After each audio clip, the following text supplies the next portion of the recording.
Hi guys, so we're going to unbox another one of our Bann Valley fly tying packs here.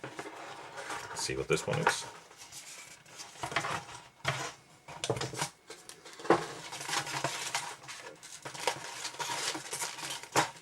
Okay, so this is a Bann Valley small dry fly pack.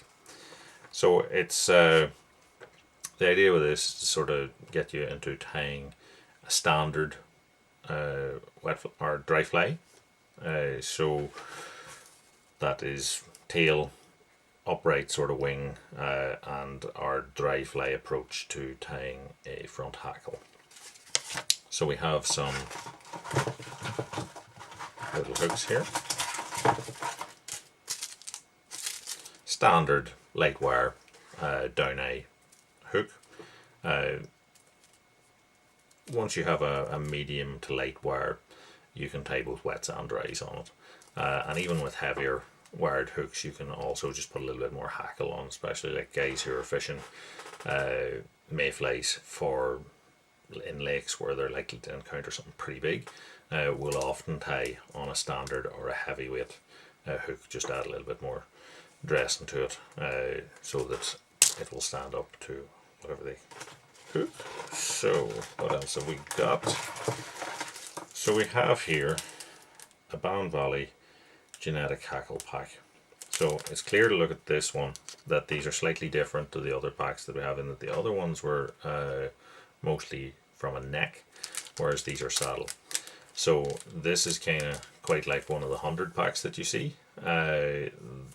These hackles here are quite long. We have two sets here. So what we have here on this side is a little variety of different saddle hackles in a larger size. Now these are not designed for us to wrap here on this. What these are here for is to use as a tail. Although if you want to tie a bigger fly, these will do. So the idea with these is that we will pull bits off them and use them as tails.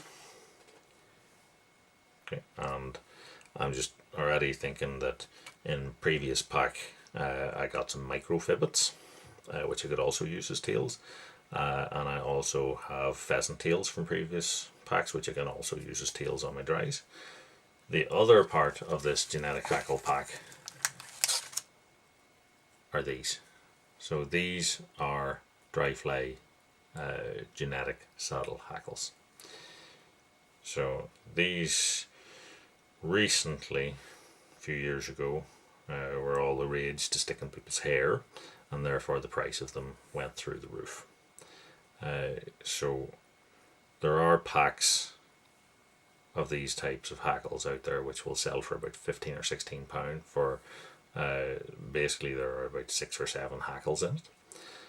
And the reason these hackles are so expensive now, partly because the hair craze blew the price of them up, but also you could probably tie 8 or 10 flies out of a hackle depending on how heavy you want it to be. But because these things are bred the way they are, the fibers on them are so dense and so uniform the whole way along it, is that you can take one hackle and just tie multiples of the same fly out of it. So these in themselves are really good quality. And what we have some red games here, and we have some like little Cree type colours in it here, and that'll allow us to tie something along the lines of like little Adams or I suppose ginger quills or something along the lines of that. I'll just set this back over here. Let's see what else we've got. So I have a pack of like a Cree genetic neck hackle, and while we could use these to wrap as well as our hackle, what I think I'd probably be doing with these is to use the points of them as wings. So we tie them and flip them back.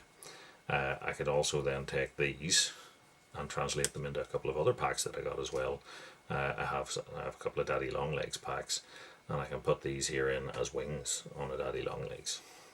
So multiple uses out of this pack as well. And again, genetic quality Hackles. And then we have our dubbing. So we have 3 different shades of like a wool type dubbing here. Now the nature of these wool type dubbings is because the fibres are quite long on them. It's not like the standard synthetic dubbins that we get that are designed probably more so for a wet fly. These, because the fibres are long, allow us to tighten them up quite well if we want to, so we can tie really nice, neat, tight bodies, and that will translate into our dry flies. So on with tying the fly.